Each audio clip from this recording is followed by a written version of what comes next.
Hey guys, I I was thinking about this topic the other day, and I just thought it would be kind of funny, maybe informative.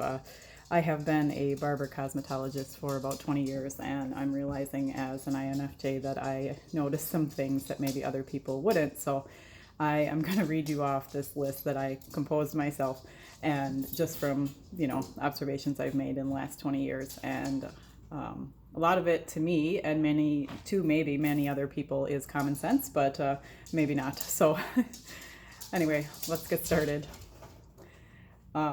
These are, I think it's 11, but I didn't number them, 11 things that this INFJ barber would like you to know. I also do women's hair, but I'm concentrating on you guys, you barber clients for now. The first one is wash behind your ears. This is actually kind of gross because there are many men's haircuts that I will do, and then when I get to where I'm going to trim and tighten up around the ear, there is gunk like here and across the top. So when you shampoo your hair, scrub behind those ears because it's really gross, and I don't think a lot of people know that. The next one is, if you are staring at me, I know. I realize that. There was one situation where I was trimming a man's beard, and he was full on studying my face the entire time. And now when you trim a man's beard, you are about 6 inches away from their face. It's very uncomfortable. I am a person. You don't need to stare at me and study me. It's very uncomfortable. I do realize you're doing it. I am busy working and I'm into my work, but I do realize that you are staring at me. So don't stare at your barber. Get a shampoo. If your barber or stylist offers you a shampoo, please get one. We're not saying it because we think your hair is dirty. We just know that it is the best part of your visit to the barbershop. There is something incredibly luxurious about having someone else wash your hair. And if it's offered to you, get a shampoo before your haircut, after your haircut, whenever. But the only thing about getting a shampoo is no moaning. If you start moaning while I'm washing your hair or massaging your head, we're done. I'm pretty much done, and I might rinse your hair with cold water. No, I'm just kidding. I wouldn't use cold water, but I'm pretty much done with the head massage portion once the moaning starts because it's a little creepy.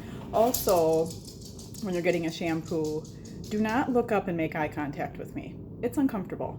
I am into my work, and if you want to look in my eyes the whole time I'm shampooing your hair, it's going to be a real quick shampoo because that's uncomfortable. If you want to have your hair cut in silence, I am totally okay with that. Most stylists and barbers are chatty. We talk to people all day long. We like to talk to people. But if you want to sit and say nothing, that's totally okay. We will just get our work done. It's not offensive. It doesn't hurt my feelings. And also, if you want to have a good conversation, we're totally up for that too. Small talk is difficult for me, so talking about the weather and whatever you saw on the news, it's okay, but I'd rather talk about, we really are, I really do like to learn about people's lives and their children and their jobs and things like that. So having a good conversation is welcome, but if you want to sit in silence, that's cool. Let's see, next. This one's uncomfortable too. If you are attracted to me and having, I don't know how to say it without being crass, sexy time thoughts. If you are having those kinds of thoughts while I'm cutting your hair, I know. I can sense it. I can feel that coming off of you. I absorb people's emotions, so I do sometimes pick that up. And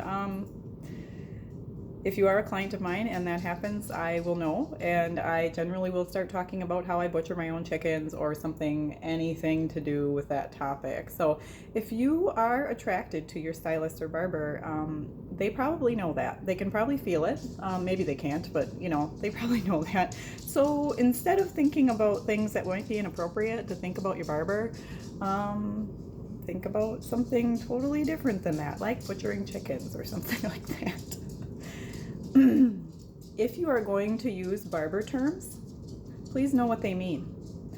I think people think it's helpful to come and use professional barber terms with us, that they will get exactly what they want. But let me know, or I will let you know, that if you sit down in my chair and you tell me I want a high and tight, that's exactly what you're going to get.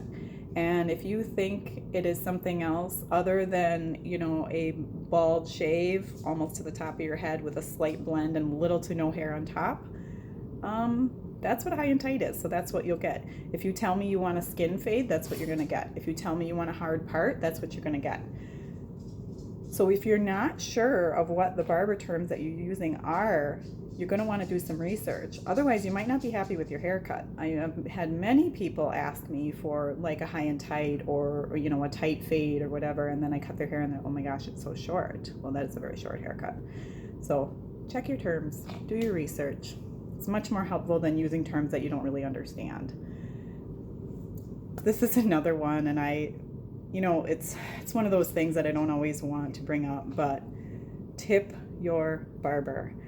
Barbers and stylists, a large part of their income is dependent on tips, and I think a lot of people know this, but there are some people that don't. And a lot of our income is dependent on tips, and I do realize it's a gift. It is something that people will give you for good service. But at the same time, we really do depend on it. That tip is putting shoes on my children's feet. It is, helping them with the things that they need. That little extra gift that you give me for good service is really something that's important. And it's just an extra thank you for the service that we provide. If you have a hairy neck, and underneath that hair you have moles or skin tags, please let me know, because when I finish a man's haircut, I am going to straight razor shave your neck. And if you have moles or skin tags and you don't tell me and the hair is covering them, I will shave them right off. And there's going to be blood, and I'm going to probably be terrified. And that's happened more than once, that I've straight razor shaved and oh my gosh, I cut him and there is a mole sitting on my razor. So please tell us if you have moles or skin tags. Don't ask, are you really a barber? Because I'm female, and because I'm, put together, attractive, young looking. I'm not terribly young, but young looking. Because it may just be a Midwest thing where I live, but predominantly barbers in the Midwest are men, and they are older men. So when it's a female barber, and it's generally an older gentleman that will say this to me, are you really a barber? Yes, I'm really a barber. But when they say that, I will usually say, well, I don't know, it's my first day on the job, so we'll see how it goes. I've done a couple haircuts and we'll see how I do on yours. So the another thing is, I am very friendly. I am very client oriented. I get a little chatty at work, and I want to know about you, but I am not flirting.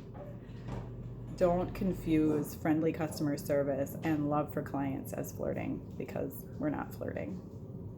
And last on my list here is, if you cannot make your appointment, please call. This one seems to be fairly obvious to me, but there are so many times that we have no shows, and then a person will call a few days later and let us know, oh, I'm sorry, I couldn't make it.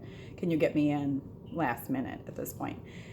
Even if it is 10 minutes before your appointment and you realize you're not going to make it, please call, because that may be the only spot in a day where I'm going to be able to get lunch. I could sit down and get off of my feet, which hurt. I could fit another person in that walked in off the street. So please be courteous and call if you can't make your appointment, or if you don't have time to reschedule, whatever, but just please let us know, so then we can do what we need to do. Eat something, sit down for a little bit, rest our feet, fit someone else in, whatever. I hope you enjoyed this list of things that this INFJ barber would like you to know. And if you have any questions, or if any of these things surprised you, please let me know. Have a good day, guys.